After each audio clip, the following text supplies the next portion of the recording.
सुल्तान जलालुद्दीन मोहम्मद अकबर, जिसे तारीख में अकबर आज़म के नाम से जाना जाता है, न सिर्फ मुगलिया सल्तनत का एक ताकतूर हुक्मरान था, बल्कि एक ऐसा बादशाह भी था जिसने हिंदुस्तान में मजहबी रवादारी, इंतज़ामी इस्लाहात और सकाफती तरक्की के उसूलों को फ़रोग़ दिया।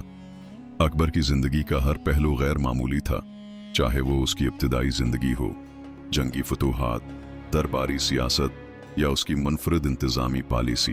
अकबर 15 अक्टूबर 1542 को उमरकोट, मौजूदा सिंध, पाकिस्तान में पैदा हुआ। उसके वालिद हुमायूं शेर शाह सूरी के खिलाफ अपनी बादशाहत खो बैठे थे और जलावतनी की जिंदगी गुजार रहे थे। हुमायूं ने जब दोबारा सल्तनत हासिल की तो वो ज्यादा उर्से तक हुकूमत न कर सका और 1556 में उसका इंतकाल हो गया। इस वक्त अकबर की उम्र महज 13 साल थी और वो तख्त नशीनी के लिए बहुत कम उम्र था। उसके अतालिक बीरम खां ने तख्त पर उसका हक कायम रखा और इब्तिदाई सालों में उसके लिए सल्तनत के मामलात संभाले। अकबर की तख्त नशीनी के फौरन बाद हैमो नामी हिंदू सरदार ने दिल्ली पर कब्जा कर लिया। बैरम खान ने नौजवान बादशाह की तरफ से 1556 में पानीपत की दूसरी जंग में हिमो का मुकाबला किया और उसे शिकस्त दी। ये जंग अकबर के लिए फैसला कुन थी, क्योंकि उसके बाद मुगलों ने दिल्ली और आगरा पर दोबारा कब्जा कर लिया और सल्तनत की बुनियाद मुस्तहकम हो गई। अकबर ने 39 साल तक हुकूमत की और इस दौरान उसने सल्तनत को बेपनाह वसाअत दी। उसकी हुकूमत शमाली हिंदुस्तान से लेकर दक्कन तक फैल चुकी थी। उसने मालवा, गुजरात, बंगाल, राजपूताना, कश्मीर और सिंध समेत कई इलाकों को अपनी सल्तनत में शामिल किया। वो एक जबरदस्त जंगी हिकमत अमली का माहिर था और अपनी सफारती चालों के जरिए मुखालिफिन को मात देता था।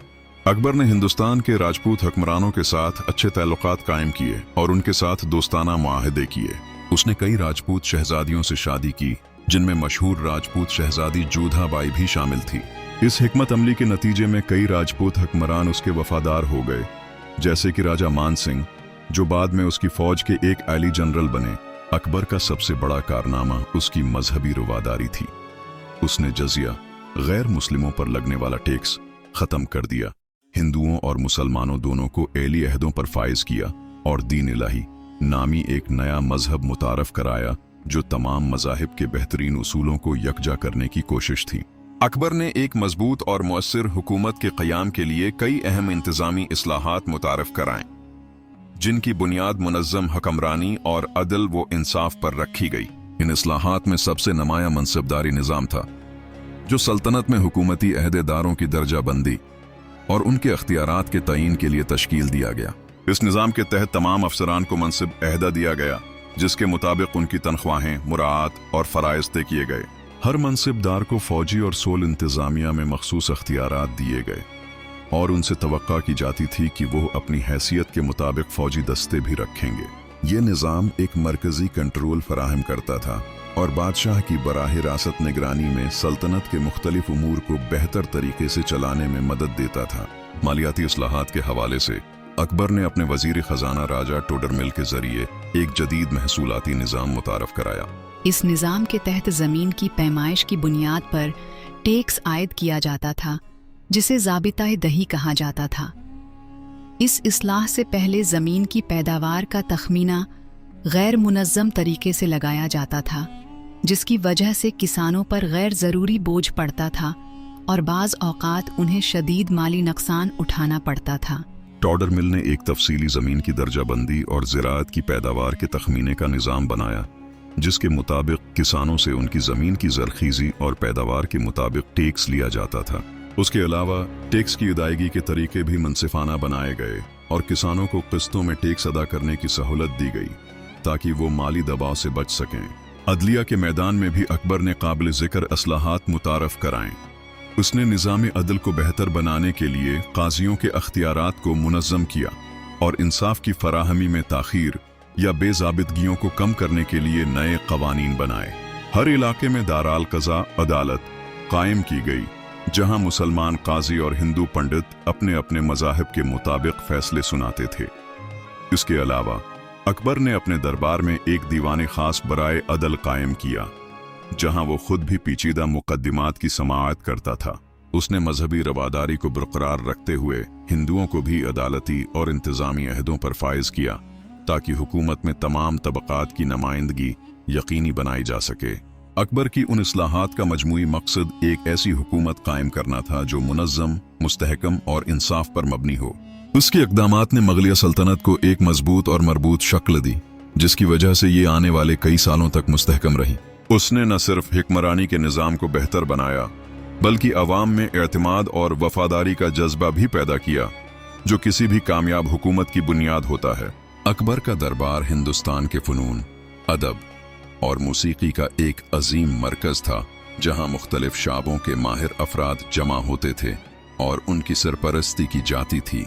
उसने अपने दरबार में 9 रत्न 9 जवाहिर के नाम से एक मुमताज़ गुरवा तश्कील दिया, जो मुख्तलिफ फ़नून और उलूम में महारत रखते थे और अकबर की हुकूमत की सकाफती रोशनी थे।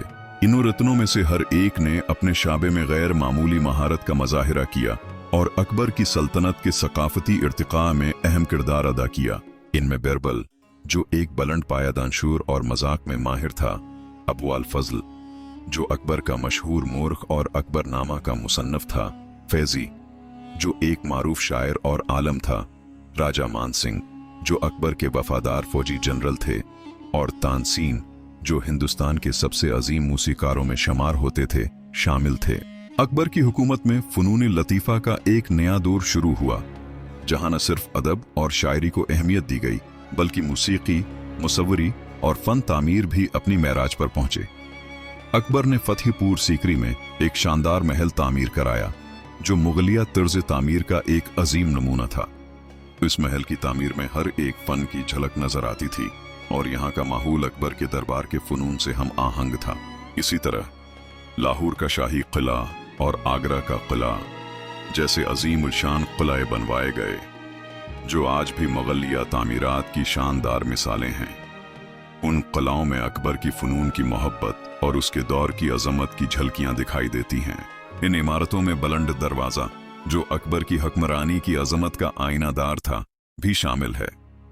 इन इमारतों के तामीराती उसूलों में इस्लामी, हिंदू और ईरानी तर्ज तामीर का इम्तिजाज था, जो अकबर की वसीआ नज़र, हिकमत और सकाफती हम आहंगी की इक्कासी करता है। अकबर की सरपरस्ती में हिंदुस्तान की सकाफत को फ़रोग मिला और उसने न सिर्फ अपनी सल्तनत के अंदर बल्कि पूरे खत्ते में फ़नून लतीफ़ा की अहमियत को उजागर किया।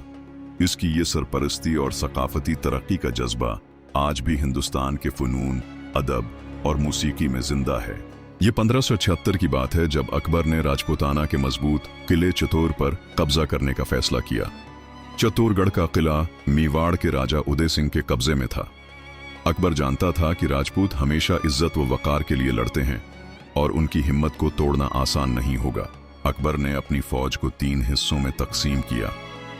एक हिस्सा बराह रास्त किले पर हमला आवर हुआ, दूसरा हिस्सा किले के गर्द मुहासरा करने के लिए तैनात किया गया और तीसरा हिस्सा पश्त पर घात लगाकर बैठा ताकि अगर कोई कमक आए तो उसे रोका जा सके। ये मुहासरा कई माह तक जारी रहा। किले के अंदर खुराक की कमी हो गई और राजपूत जंगजू एक एक करके शहीद होने लगे। आखिरकार जब राजा उदय सिंह को अंदाजा हो गया कि वो हारने वाला है, तो उसकी बीवियों और खवातीन ने जौहर आग में कूद कर खुदकशी कर लिया ताकि दुश्मन के हाथ न लगें। जब अकबर किले में दाखिल हुआ तो उसे अंदाजा हुआ कि राजपूतों की बहादुरी बेमिसाल है। उसने अपनी फौज को हुक्म दिया कि वो किसी बेगुनाह को नुकसान न पहुंचाए और राजपूतों को उनके मजहबी अकायद के मुताबिक रहने की आज़ादी दी जाए। इस वाक़ये के बाद अकबर ने फैसला किया कि वो ताकत से ज़्यादा हिकमत अमली और सफारतकारी से हुकूमत करेगा। अकबर की मौत 3 नवंबर 1605 को आगरा में हुई। वो 39 साल की उम्र में दुनिया से रुखसत हो गया। उसकी मौत का सबब उमूमी तौर पर तबीयत की नासाजी और उम्र का असर बताया जाता है। ताहिम तारीख में उसकी मौत की वजह के बारे में मुख्तलिफ आरा पाई जाती हैं। कुछ मोरखीन का कहना है कि अकबर की तबीयत कई दिनों से खराब थी और वो बीमारी की हालत में था। इसकी आखिरी अय्याम में उसकी सेहत तेजी से खराब हुई और उसकी मौत एक कुदरती बीमारी की वजह से हुई। इसके जिस्मानी थिकन और बीमारी के असरात ने उसे कमजोर कर दिया था, जिसके नतीजे में उसका इंतकाल हो गया। एक और नजरिया ये भी है कि अकबर की मौत की वजह सियासी तनाज़ात या दरबारी साजिशें हो सकती हैं, ताहम इस बात का कोई ठोस सबूत नहीं मिला है। उसके इंतकाल के बाद उसका बेटा जहांगीर सल्तनत का हुक्मरान बना। अकबर की वफात के बाद उसकी सल्तनत का वसीया और मजबूत निज़ाम जारी रहा और उसकी हुक्मरानी को याद किया गया। ऐसी मजीद अच्छी वीडियोस के लिए चैनल को सब्सक्राइब करें और घंटी के निशान को दबाना ना भूलें।